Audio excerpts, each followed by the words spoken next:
Hello நண்பா நண்பீஸ், இன்றைக்கி நம்ம சேனலில் பூரி அண்ட் உருளைக்கிழங்கு மசாலா எப்படி செய்யலான்னு பார்க்கலாம். அதுக்கு ஒரு கடாய் எடுத்துக்கோங்க, 2 ஸ்பூன் ஆயில் ஆட் பண்ணிட்டு கொஞ்சம் கடலைப்பருப்பு ஆட் பண்ணிக்கோங்க.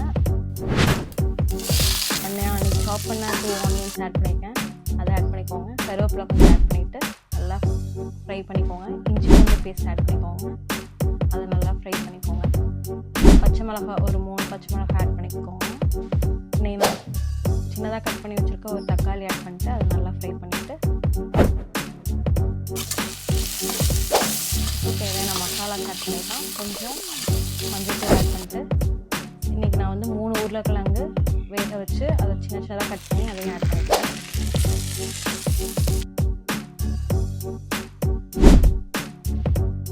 தண்ணி ஒரு டம்ளர் ஆட் பண்ணிவிட்டு கொஞ்சம் உப்பு ஆட் பண்ணிக்கோங்க.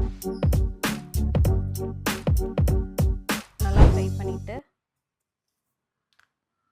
இப்போது பொட்டுக்கடலையை நல்லா மிக்சியில் ஃபைனாக அரைச்சி அதையும் ஆட் பண்ணிவிட்டு எடுத்திங்கன்னா சுவையான உருளைக்கிழங்கு மசால் ரெடி.